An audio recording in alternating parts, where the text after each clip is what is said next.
What's going on, everybody? RJ Ochoa here from SB Nation's bloggingtheboys.com. Hope all is well wherever you are. We hope you're happy, safe, healthy, and I wish that we had a brand new tackle for the Dallas Cowboys to discuss. It is just before 5 p.m. Central Standard Time on Thursday, September 1st. We made it to the month of September. We are 1 week away from the regular season starting. I'm so pumped. I know you are. Rams, Bills. I've got Buffalo as my AFC winner this year. And we don't have news about Jason Peters. It is still possible at the time I'm putting this together. And as you know, anytime something big happens to the Dallas Cowboys, we have you covered all throughout the Blogging the Boys universe, bloggingtheboys.com, here on the YouTube channel, our podcast network, on social media. So if and when something happens with Jason Peters, you can rest assured that we will be around to talk about it. But as of right now, there is no news. Jason Peters, according to Calvin Watkins, the Dallas Morning News, did visit the Star in Frisco on Thursday. However, a few other things happened with the Dallas Cowboys on Thursday, and they're really not sizable. They're really not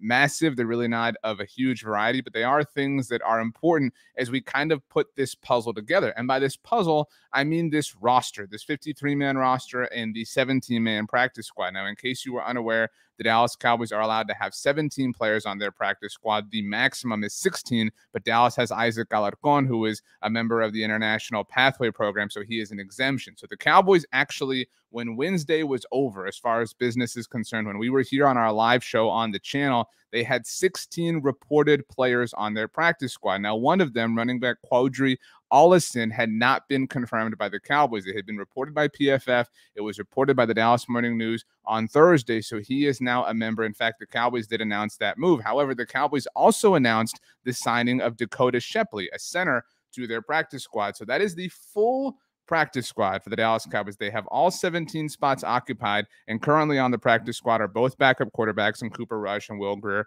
and kicker Brett Maher. Now, I speculated myself, I tweeted this out early on Thursday morning, because the Cowboys had what appeared to be an open spot on their practice squad. I thought, you know what, that could be where the Cowboys are planning to sign Jason Peters, because as of the new CBA 2 years ago, players, veteran players, can be signed to NFL practice squads. But Dakota Shepley kind of came out of nowhere. So the practice squad is full.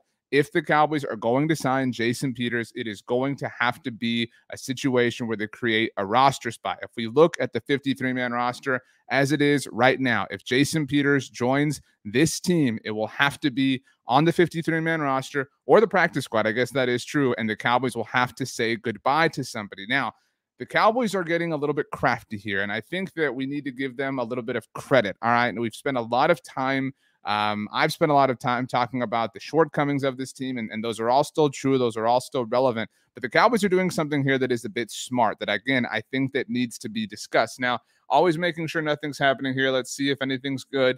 Still no breaking news about Jason Peters. But so if we look at this roster one more time, and we touched on this on Wednesday, but I've gotten a little bit more clarification, and I want to make sure you understand, because I think this is something we're going to have to be dealing with all season long.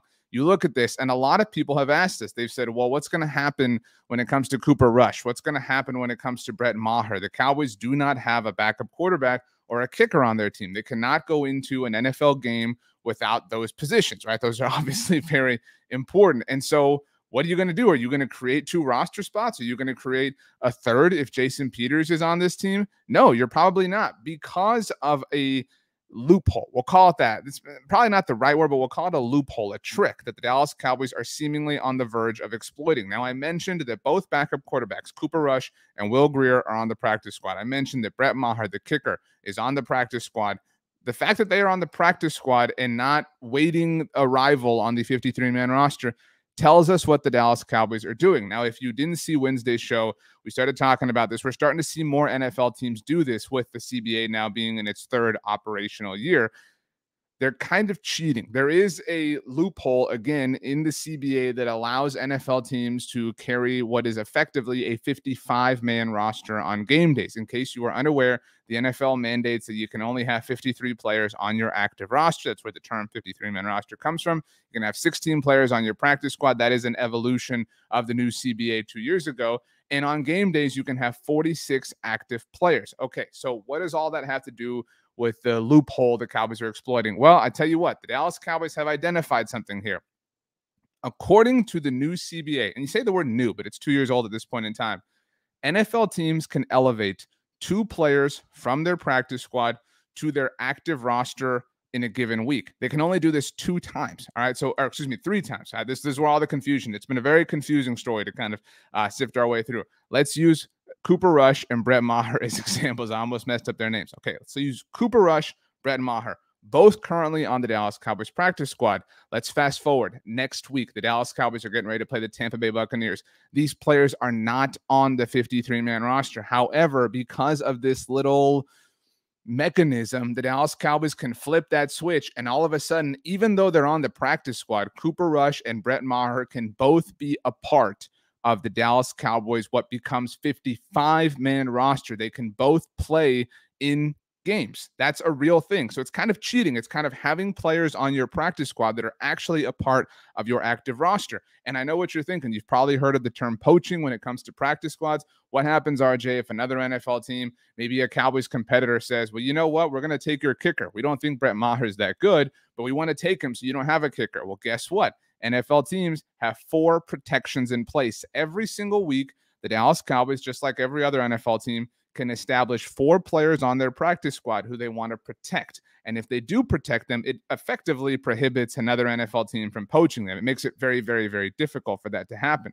So for the first 3 weeks of the season, the Dallas Cowboys can keep Cooper Rush and Brett Maher on their practice squad. They can protect them, and then they can elevate them to play in the games when necessary. We wrote about this at bloggingtheboys.com. This is what the sequence will look like. If, all this mumbo jumbo makes sense, it is very difficult to sort through, but this is the way we understand it. Week 1, just going to read it for you verbatim. Cooper Rush and Brett Maher are both on the practice squad. Both are part of the 4 protections handed out by the team. Both are elevated to what becomes an essential 55-man roster for game day. Both are activated. Cowboys play their game with them on the active roster. Okay, so that happens week 1. Cowboys play the Buccaneers. Again, we did talk about this on Wednesday. Week 2, they can do the exact same thing again. Week 3, they can do the exact same thing again. You can do this 3 times in a given season with each particular player. Okay, RJ, well, what happens after week 3? If you look at the bottom there, week 4, Cooper Rush and Brett Maher are both promoted to the actual 53-man roster since their eligibility for this little trick has expired. Players X and Y, pick whatever 2 you want, not whatever 2, but you get the point, are released or waived from the 53-man roster. The players then, assuming they clear waivers if they have fewer than 4 years or 4 accrued seasons in the NFL, and they are then signed to the practice squad to begin a new 3-week cycle with those players in particular for weeks 4, 5, and 6. And just like Cooper Rush and Brett Maher for the first 3 weeks of the season, the Cowboys would give those players the protection that would effectively prohibit another NFL team from signing them. I'll use names as an example so you can understand it a little bit more clearly.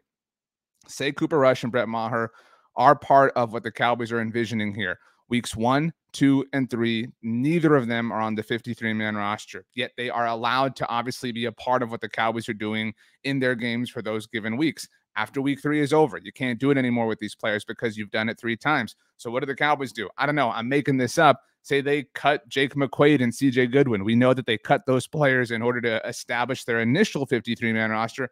Say they cut both of those players. They then promote Cooper Rush and Brett Maher both to the actual 53-man roster, and then they re-sign both CJ Goodwin and Jake McQuaid to the practice squad. They essentially swap them out, right? They put both Maher and Rush on the 53. They take McQuaid and Goodwin off of the 53 and put them on the practice squad, and then do the same thing with them for week 4, for week 5, for week 6. They give McQuaid and Goodwin the protection so nobody takes them really. And then on Sunday or Monday or Thursday, whatever, they activate them. They use the special 2-player trick, and they take them from the practice squad and they allow them to play. Because practice squads allow you to have up to 6 veterans in the NFL, you don't have to have just young players. These can be down the roster guys, players who don't have long-term contracts with you, players who are kind of role players. The examples in question here are Cooper Rush, Brett Maher, Jake McQuaid, and CJ Goodwin. The Cowboys could extend that however much they wanted. And I'm not saying they have to do it every week for the season, but even if they get through half of the season, or even just 6 weeks or 9 weeks or whatever derivative of 3, or not derivative, whatever, what's the word I'm thinking here? Multiple of 3. You bought yourself some time. You bought yourself some time to get cute with this roster, right? You don't know what's going to happen. You have no idea what could happen in week one, what player all of a sudden you need to put on injured reserve, what position you need to sign. So if you can basically kind of cheat and have a backup quarterback and a kicker not count against your roster, those are two less positions that you have to worry about from a number standpoint. You're able to carry that extra linebacker. You're able to carry that extra offensive lineman. You're able to carry that extra corner, whatever the case may be. And so, look, I know that we all have a lot of thoughts about the way that the Dallas Cowboys have handled this. And I know this isn't exactly a new thing because it's part of the CBA that was developed 2 years ago. But it is worth mentioning that prior to 2022, you could only do this with two players twice in a given season. It has been elevated to 3 times here in 2022. So it is a cool little trick. And I think the Cowboys deserve credit. They deserve props for identifying that little, inch that is within the realms of competition, within the rule book. They're not breaking any rules. Good for them. Is it a little bit unnecessary? Sure. But who cares, right? Like, they're the ones who have to do all the paperwork and all the, silliness of cutting and bringing back and protecting and whatnot. If they're prepared to do that, if they're able to maximize their odds of winning because of this, I think they deserve a lot of credit. Because if we look at this, let's put the 53-man roster up here one more time. And I want to stress again, I'm putting this video together about 5 p.m. on Thursday, September 1st. This is the 53-man roster in the moment. It is subject to change. So if you're watching this on September 2nd or September 3rd, just make sure you remember that it is the first for me trapped here in YouTube land. So say that you had Cooper Rush and Brett Maher on this team, right? Because that's what a conventional 53-man roster looks like, right? With your backup quarterback, with your kicker. We talk all the time, right? Well, you can't carry 3 quarterbacks because X, Y, and Z. The Cowboys are kind of carrying 3 quarterbacks right now when you think about it, in Dak Prescott, Cooper Rush, and Will Grier. But if I told you about these 2 players, these 2 spots that you're able to kind of use this little trick with, if you had to get rid of 2 players right now, who would you get rid of?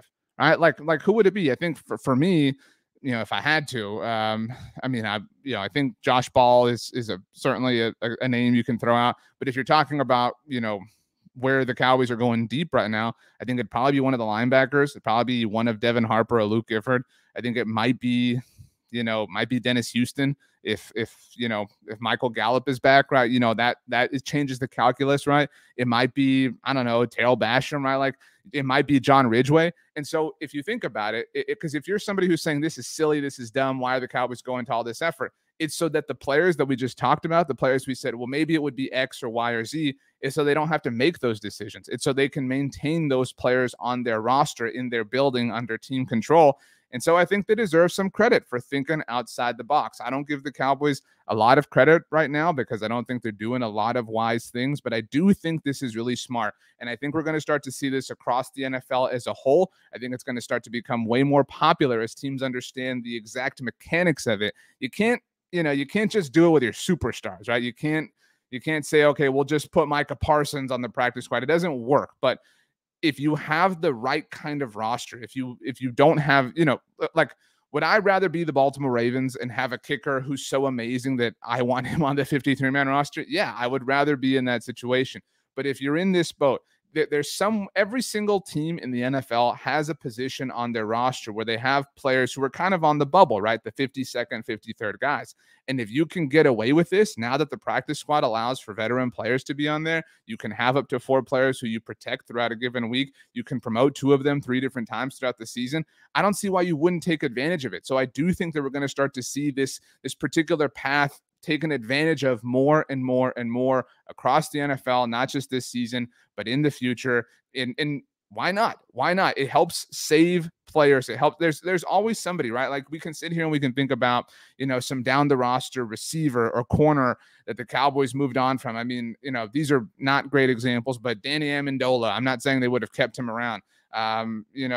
Charvarius Ward, right? Like, we can sit here, we can think about players who the Cowboys had that we wanted to see them keep, but they just couldn't, right? And then at those times, it was fair to say, well, you know what? You can only keep 5 corners or 6 corners, or you can only keep, 6 receivers, or whatever the case may be. This allows you to do some different things. Right now, in the present moment, there are 7 receivers on the Cowboys roster with James Washington being on injured reserve.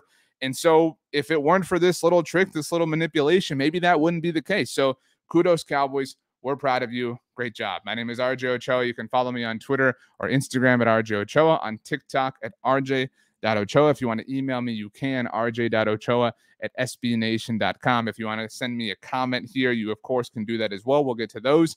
And whatever happens with Jason Peters, we're just kind of waiting. But right now, there's nothing new. There's just us sitting, wanting, hoping, wishing, manifesting. So Jason Peters, go ahead. Let's just get this thing done. Cowboys, please get it done. But thanks for hanging out, everybody. We love you all. And we'll be here on Friday for another conversation about the Cowboys. And yeah, that's about that. So hope you have a great day. And we'll see you next time. Thanks a lot, guys. We love you all.